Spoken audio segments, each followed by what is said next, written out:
warahmatullahi wabarakatuh. Balik lagi ke It's Fioni Channel. Hari ini aku mau bahas seperti janji aku di Instagram tentang PCOS. Nah, sebelum kalian lanjut ke videonya, jangan lupa subscribe, like, share, dan komen. Nah, PCOS itu apa sih, Kak? PCOS itu adalah Polycystic Ovarian Syndrome, yang dimana hormon estrogen sama progesteronnya itu nggak seimbang. Jadi menyebabkan kayak misalkan aku kasih contoh aku ya. Aku menstruasi pada Januari. Nah, kemudian aku bakal menstruasi lagi itu entah di April atau di Mei. Jadi siklusnya itu panjang. Kalau misalkan normalnya siklus orang haid itu 28 hari, ini lebih dari 35 hari. Nah, dan itu juga bisa menyebabkan kesulitan hamil. Tapi bukan berarti bukan berarti kesulitan hamil itu berarti mandul. Karena sebagian orang dan sebagian masyarakat nih, apalagi orang-orang yang tua, berpikir, wah, PCOS adalah mandul. Padahal PCOS itu adalah salah satu penyebab dari kemandulan. Jadi PCOS itu bisa menyebabkan kemandulan, bukan berarti PCOS itu mandul. Gejalanya itu kayak aku kumisan, terus di sini juga ada 2 atau 3 rambut yang kadang-kadang tumbuh kayak jenggot gitu. Terus kemudian kelebihan bulu. Kelebihan bulu emang ciri khasnya orang PCOS banget ya. Kelebihan bulu itu di area perut, tapi bukan bulu yang kayak bulu lebat gitu, bukan, tapi bulu-bulu tipis doang. Terus yang pasti haidnya itu kayak misalkan dalam setahun itu aku pribadi 4-5 kali doang dalam beberapa tahun terakhir ya. Terus lebih spesifiknya tuh kayak rambut rontok, selain kelebihan bulu tapi rontok juga. Jadi rambut tuh banyak banget yang rontok, hampir tiap hari, malah sampai tipis. Terus oh ya, kalau misalkan lagi menstruasi itu pasti rasanya sakit banget, kayak bisa sampai guling-guling, kadang-kadang nangis kayak gitu. Itu sih yang aku rasain. Nah, jadi kalau teman-teman yang punya tanda dan gejala kayak aku sih berharapnya kalian segera cek ke dokter. Karena even kalian belum nikah pun jangan takut sama sekali buat memeriksakan diri ke dokter sedari dini. Karena PCOS itu kalau ditanganinya lebih cepat, insya Allah juga bakalan hasilnya lebih baik. Karena PCOS itu sendiri yang aku baca dan yang tentang share dari teman-teman juga, itu komplikasinya atau bisa menyebabkan diabetes tipe 2, terus kemudian penyakit jantung juga. Nah, tanda dan gejala lainnya itu yaitu berat badan yang signifikan naik. Jadi aku nih kayak sekarang nih, kayak gemuk sekarang ini, tapi susah nuruninnya, susah banget, memang benar-benar susah banget. Dan aku tanya sama teman-temanku pun rata-rata mereka juga naik berat badannya puluhan, malah kayak misalkan 20 kilo, tapi susah banget nuruninnya. Memang kita susah banget nuruninnya. Obatannya sendiri apa sih, Kak? Pengobatannya itu mungkin tiap orang beda-beda, tiap dokter beda-beda ya. Aku nggak bisa menyatukan satu dokter si A dan dokter si B, tapi pengalaman aku di beberapa dokter ada yang kasih aku kayak metformin.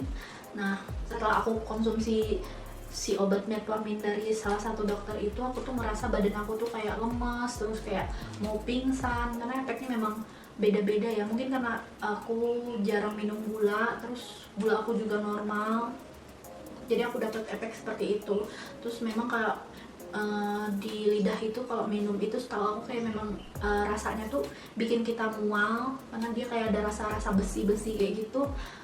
Terus obat selain metformin itu aku dikasih kayak obat pil KB, dan itu tuh bikin siklus haid kita tuh jadi berangsur-angsur lancar. Terus ada lagi obat, dia cuma dikasihnya 10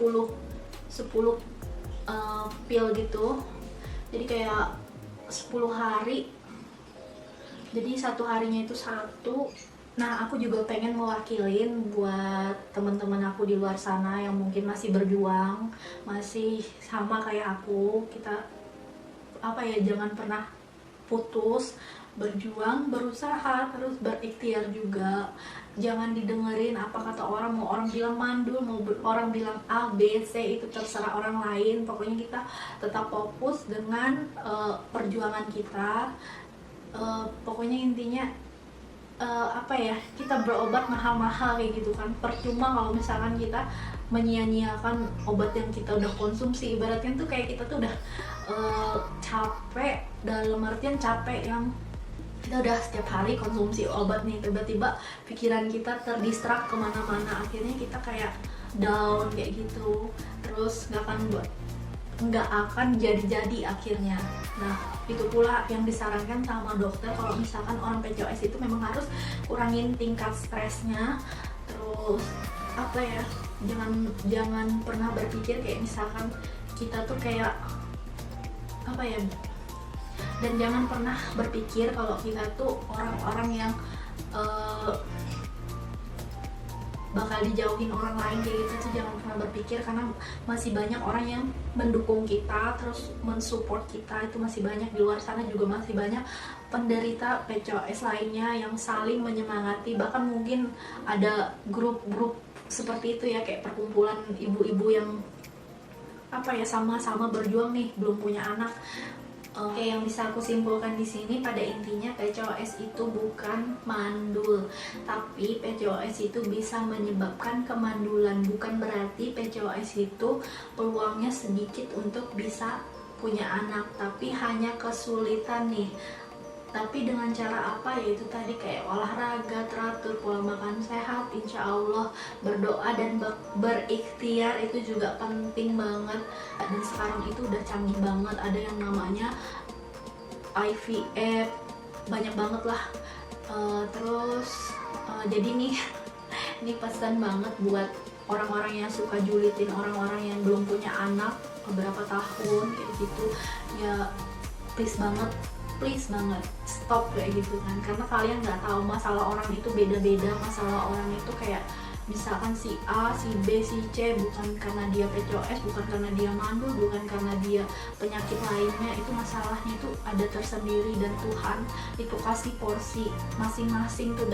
Udah ibaratkan kalian gampang tuh punya anak, syukurin. Kalian nggak gampang punya anak, itu juga bersyukur. Artinya kalian disuruh berusaha terus nih, terus Tuhan mungkin pengen dengar doa-doa kalian. Kayak aku pribadi sama suamiku, mungkin Tuhan masih pengen kita berdoa, terus pengen kita berusaha. Jadi kita nggak terlalu terdistrak sama orang-orang yang omongan seperti itu. Memang aku pun pribadi awal-awal kayak aduh kok ngomongin aku gini banget kayak gitu kan. Kayak misalkan ada orang bilang nggak punya anak mandul ya, atau nggak punya anak karena minum obat ya, karena mereka memang nggak tahu apa yang aku jalanin, apa yang proses aku di luar sana. Kayak misalkan aku sama suamiku kayak berobat, aku sama suamiku kayak kita berusaha minum herbal dan lain-lain. Mereka nggak tahu usaha kita, dan mereka nggak tahu kayak kehidupan kita lah kayak gitu. Jadi kita udah berpikir, daripada kita yang memikirkan hal-hal yang negatif, lebih baik kita berpikir ke arah positif. Intinya seperti itu.